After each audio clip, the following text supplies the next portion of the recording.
नमस्कार, आप देख रहे हैं जी बिजनेस की एक खास पेशकश और आपके साथ मैं हूं शिल्पा आपकी। और आपके बच्चों की सेहत का पूरा ख्याल रखने का जिम्मा जल्दी FSSAI उठाने वाली है। FSSAI की नजर अब आपके बच्चों के खाने पर रहेगी कि कहीं जंक फूड आपके बच्चों की सेहत तो नहीं बिगाड़ रहा, या फिर गंदे पानी की वजह से आपकी और आपके अपनों की सेहत पर असर तो नहीं पड़ रहा। वहीं आपके घर के नल में आने वाला पानी पीने लायक है या नहीं, इस पर भी FSSAI की नजर रहेगी।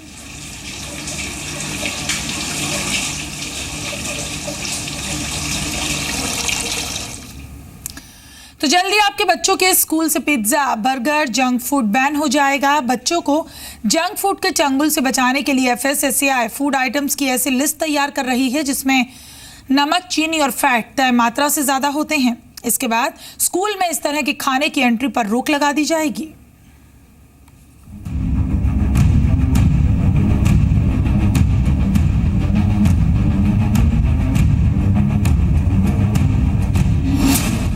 स्कूलों में पिज्जा, बर्गर की no entry, chips, soft drink, noodles की भी छुट्टी। अब होगी हलवा और पुलाव की एंट्री। जल्द ही स्कूलों की कैंटीन में पिज्जा और बर्गर जैसे जंक फूड की छुट्टी हो सकती है। Food safety and standards authority of India यानी FSSAI एक नेगेटिव लिस्ट बनाने जा रही है जिसमें मौजूद जंक फूड की बिक्री पर स्कूलों की कैंटीन में बैन लग जाएगा। इस लिस्ट में खाने पीने की वो चीजें शामिल होंगी जिनमें नमक, चीनी और फैट की मात्रा ज्यादा होती है। इनमें chips, pizza, burger, ready to eat noodles, cold drinks, French fries और मिठाइयों को शामिल किए जाने की संभावना है। FSSAI का कहना है कि नेगेटिव लिस्ट में वे फूड आइटम शामिल होंगे जिनके नियमित सेवन से सेहत पर खराब असर पड़ता है। डायबिटीज और मोटापे के चंगुल में फंसते बच्चों और युवाओं को देखते हुए ये फैसला लिया गया है। साल 2000 में भारत में डायबिटीज के मरीजों की संख्या करीब 3.2 करोड़ थी, जो 2013 में बढ़कर 6.3 करोड़ हो गई। वहीं 2014 में दुनिया भर में 5 साल से कम उम्र के कम से कम 4.1 करोड़ बच्चे मोटापे का शिकार पाए गए। फिलहाल भारत में 5 साल से कम उम्र के बच्चों में मोटापे की दर कम है, लेकिन पब्लिक हेल्थ एजेंसियों ने चेताया है कि तेजी से मिडिल और लोअर क्लास वाले देशों में ये बीमारी फैल रही है। FSSAI केवल खाने पर ही नहीं बल्कि उस पानी पर भी नजर रखने की तैयारी में है जो आपके घरों में आता है। अक्सर खराब पानी से लोग बीमार होते हैं और उनकी सेहत पर खासा असर पड़ता है। अब FSSAI आपके घर तक आने वाले पानी की क्वालिटी पर नजर रखने पर विचार कर रही है। इसे मुमकिन कैसे बनाया जाए, इस बारे में FSSAI म्युनिसिपल अथॉरिटीज से बातचीत कर रही है। आंकड़ों के मुताबिक भारत में केवल 32% घरों में ट्रीटेड पानी आता है, जबकि करीब 11.5% लोगों के घरों में अनट्रीटेड पानी मुहैया कराया जाता है। वहीं शहरों में भी केवल 62% घरों में साफ ट्रीटेड पानी आता है। ऐसे में इन कदमों को उठाकर FSSAI देश के भविष्य की सेहत का ध्यान रखना चाहती है। ब्यूरो रिपोर्ट, जी मीडिया। चलिए, अब हम आपको बता रहे हैं कि कितने कैलोरीज लेने से आपका कितना किलो वजन बढ़ सकता है। अब 7700 कैलोरी से 1 किलो वजन आपका बढ़ता है। पिज्जा आप ले रहे हैं 14 इंच का पैक, उसमें कैलोरीज आप कंज्यूम कर रहे हैं 2269 कैलोरीज आप 14 इंच के पिज्जा पैक में कंज्यूम करते हैं। और चिप्स का 100 ग्राम का पैकेट जिसमें कैलोरीज आप कंज्यूम कर रहे हैं 547। और फ्रेंच फ्राइज 100 ग्राम के पैक में 312 कैलोरीज होती हैं। और बर्गर में 100 ग्राम का जो बर्गर होगा उसमें 295 कैलोरीज आप लेते हैं। आइसक्रीम 100 ग्राम के पैक में 207 कैलोरीज होती हैं। और कोल्ड ड्रिंक 330 मिलीलीटर जिसके अंदर 142 कैलोरीज आप कंज्यूम करते हैं। तो जंक फूड से आखिरकार क्या इफेक्ट होता है आपकी बॉडी पे, साइड इफेक्ट्स उसके क्या हैं, ये जानिए। बच्चों में मोटापे की बड़ी वजह माना जाता है जंक फूड का consumption. Diabetes, high blood pressure का इससे खतरा बढ़ जाता है। दिमाग पर भी असर पड़ सकता है और मनोवैज्ञानिक समस्याएं पैदा होने का खतरा भी यहाँ पर होता है। और शरीर को इससे कम पोषण मिलता है, वो न्यूट्रिएंट्स नहीं मिल पाते हैं जिसकी आवश्यकता आपके शरीर को होती है। और बच्चों में आत्मविश्वास भी जंक फूड के ज़्यादा खाने से कम होता है। टीनेजर्स में डिप्रेशन की समस्या भी बढ़ाता है। और शरीर का जो डाइजेस्टिव सिस्टम है यानी कि पाचन क्रिया, उस पर भी इसका नेगेटिव असर होता है। हमारे साथ समीर है हमारे संवाददाता इस वक्त समीर, FSSAI या बच्चों की सेहत का ख्याल रखेगा और किस तरीके से इसकी पूरी प्रक्रिया रहेगी, ये बताइए।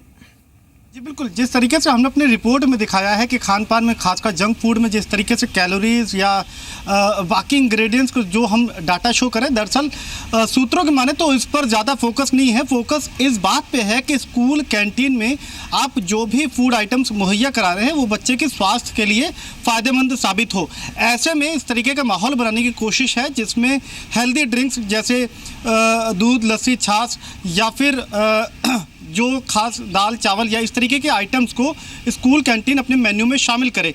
इसको लेकर लगातार स्कूल प्रशासन से या फिर प्रिंसिपल से फूड रेगुलेटर बातचीत भी कर चुके हैं। इसको लेकर मीटिंग्स भी हो चुकी हैं और एक रफ गाइडलाइन भी तैयार की जा चुकी है।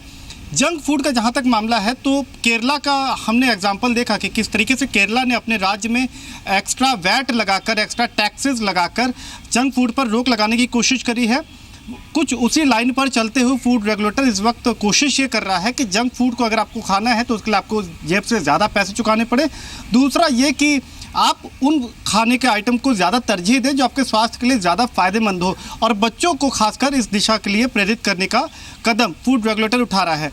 म्यूनिसिपैलिटी वाटर पर भी फूड रेगुलेटर की नज़र है, क्योंकि ये कई शिकायतें आ रही है दिल्ली की अलग अलग कॉलोनीज से। इस बात की शिकायतें आ रही है दिल्ली यानी कि देश की राजधानी में कि जो पानी उनके घर तक पहुंच रहा है वो पानी पीला है या उसका अगर पानी आप स्टोर करते रखते हैं बर्तन पे तो कुछ वक्त के बाद उस बर्तन पे उसका असर दिखने लगता है, तो शरीर पे कितना असर होगा ये अपने आप समझा जा सकता है। तो इन सब शिकायतों को मद्देनजर रखते हुए फूड रेगुलेटर ने ये किया है कि म्यूनिसिपैलिटी वाटर का ऑडिट होगा, उसकी जांच की जाएगी और उसको लेकर आगे चल के कार्रवाई भी की जा सकती है। समीर, जाहिर है अपनी दिशा में एक अच्छा कदम इसे FSSAI की तरफ से कहा जा सकता है, लेकिन जंक फूड पे टैक्स की अगर बात की जाए, इससे पहले केरल में ये टैक्स शुरू हुआ था। अगर यहाँ पर ऐसा होता है तो आपको लगता है कि लोग इतनी जल्दी इसको एक्सेप्ट कर पाएंगे और वाकई अच्छा होगा उनकी सेहत के लिए? जी देखिए, टैक्सेस का जहाँ तक मामला है वो एक दूसरा विकल्प हो सकता है, यानी कि आप जेब पर जंक फूड के आड़ में उन जेब भारी कर दें और आप जो है बाकी फूड आइटम्स की ओर वो डेविएट हो, ये एक दूसरा विकल्प है। लेकिन फूड रेगुलेटर जो पहला कदम आगे बढ़ा रहा है उसमें यह है कि जागरूकता लाई जाए और कोशिश ये की जाए दबे पाँव ही सही लेकिन लोगों के थाली तक, स्कूल की कैंटीन तक, दुकानों तक उन खाद्य सामानों को पहुँचाया जाए जो कि स्वास्थ्य के लिए ठीक है, पैमाने पर फिट बैठते हों। आपने देखा हो तो जैसे हाल ही में मैगी का इतना बड़ा विवाद हुआ था, वो विवाद दरअसल इसी बात का था कि जो लेड की मात्रा है क्या वो आपके शरीर को नुकसान तो नहीं पहुंचा रही है। उसके बाद केरल का जो एग्जाम्पल है या फिर अब जिस तरीके से फूड रेगुलेटर कदम उठा रहा है, कोशिश यही है कि आप जो कुछ भी बाजार में सामान बिक रहा है या जो कुछ आपकी थाली तक पहुँच रहा है उसको मानक के मुताबिक रखा जाए, पैमाने जो हैं उसके इस तरीके से सेट किए जाएँ कि वो टेस्ट में अच्छा हो, उसका प्राइसिंग रीजनेबल हो और सबसे अहम कि वो आपके स्वास्थ्य के लिए, आपके शरीर पर उसका कोई भी विपरीत असर ना हो। और इसी को फोकस बनाकर फूड रेगुलेटर ये धीरे धीरे कदम बढ़ा रहा है। समीर, ये बताइए, अक्सर हम स्कूल्स के बाहर या एजुकेशनल इंस्टीट्यूशंस के बाहर भी देखते हैं कि आइसक्रीम वेंडर खड़े होते हैं, वहाँ पर चिप्स जो लोग बेचते हैं वो खड़े होते हैं, तो ये कैसे सुनिश्चित किया जाएगा FSSAI की तरफ से? क्या कोई दिशा निर्देश यहाँ पर दिए जा सकते हैं स्कूल मैनेजमेंट को कि ऐसे वेंडर्स बाहर खड़े ही ना हों? इसको लेकर स्कूल एडमिनिस्ट्रेशन से जो बातचीत हुई है उसमें ये पूरी तरीके से स्कूल प्रशासन के ऊपर छोड़ दिया गया है कि वो इस दिशा में कदम बढ़ाएं। देखिए, फूड रेगुलेटर ने अपनी तरफ से गाइडलाइंस इशू करी कि आपको ये सब चीज़ों का खास ध्यान रखना होगा, लेकिन अब जिम्मेदारी स्कूल प्रशासन की भी बन जाती है कि वो अपने स्कूल में आने वाले बच्चों के स्वास्थ्य के प्रति संवेदनशील रहें। लिहाजा इस दिशा में फूड रेगुलेटर अपनी तरफ से कदम उठाता हुआ नहीं दिख रहा है।